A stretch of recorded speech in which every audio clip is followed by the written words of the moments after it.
ఒంగోలులో వాజ్పేయి విగ్రహావిష్కరణ వివాదం. ఎన్టీఆర్ జిల్లా జగ్గయ్యపేటలో మహిళల విచిత్ర ప్రవర్తన. అమెరికాలో న్యూజెర్సీలో మంచు వర్షం. ఇలాంటి వార్తలని 30 సెకండ్స్ ఫుల్ న్యూస్ లో చూసేద్దాం.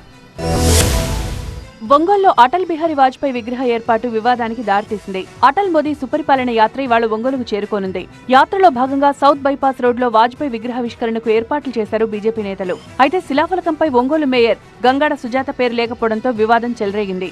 మేయర్ సుజాత ఎస్సీ కావడంతోనే శిలాఫలకంపై పేరు వేయలేదని ఆరోపిస్తున్నారు ఆ సామాజిక వర్గ నేతలు. అదే సమయంలో మాజీ ప్రధాని వాజ్పేయి విగ్రహ ఏర్పాటుకు అనుమతి లేదంటున్నారు Ongole mayor Sujatha. Municipal corporation నుంచి ఎలాంటి అనుమతులు కోరలేదని, తాము ఇవ్వలేదని అంటున్నారు. ఎన్టీఆర్ జిల్లా జగ్గయ్యపేటలో ఇద్దరు మహిళలు విచిత్ర ప్రవర్తన స్థానికులు భయాందోళనకు గురిచేసింది. సడన్ గా ఓ ఇంట్లోకి చొరబడి గందరగోళం సృష్టించారు. ఇద్దరు మహిళల్లో ఒకరు బాత్రూమ్ లోకి వెళ్లి దాక్కోగా మరొకరు ఇంటి యజమాని వెనక దాక్కుంటూ భయాందోళనకు గురిచేసింది. ఏం జరుగుతుందో అర్థం కాక ఇంటి యజమాని తిరుపతమ్మ భయంతో వడికిపోయింది. దాడి చేస్తారన్న భయంతో కేకలు వేసింది. దాంతో ఆ ఇద్దరిని పట్టుకుని పోలీసులకు అప్పగించారు స్థానికులు.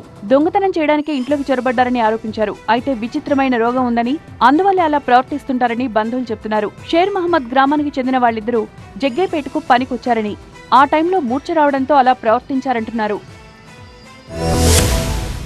విజయవాడ హైదరాబాద్ నేషనల్ హైవేపై వాహనాల రద్దీ కొనసాగుతోంది. ముఖ్యంగా చిట్యాల, పెద్దకాపర్తి, వెలిమినేడు దగ్గర భారీగా ట్రాఫిక్ జామ్ అవుతోంది. ఒకవైపు వీకెండ్ తో ఊళ్లకు వెళ్లిన వాళ్లు, మరోవైపు రెండో దశ పంచాయతీ ఎన్నికల్లో ఓటేసేందుకు పల్లెలకు వెళ్లిన వాళ్లంతా హైదరాబాద్ కి తిరుగుముఖం పట్టడంతో జాతీయ రహదారిపై ఒక్కసారిగా రద్దీ పెరిగింది. దాంతో నేషనల్ హైవేపై వాహనాలు నెమ్మదిగా కదులుతున్నాయి. టోల్ గేట్స్ దగ్గర కూడా భారీగా వాహనాల క్యూ కనిపిస్తోంది. దాంతో సొంతూళ్ల నుంచి హైదరాబాద్ తిరిగొస్తున్న వాళ్లంతా తీవ్ర ఇబ్బందులు పడుతున్నారు. ఈ రోజు కూడా విజయవాడ హైదరాబాద్ నేషనల్ హైవేపై రద్దీ కొనసాగే అవకాశం కనిపిస్తోంది.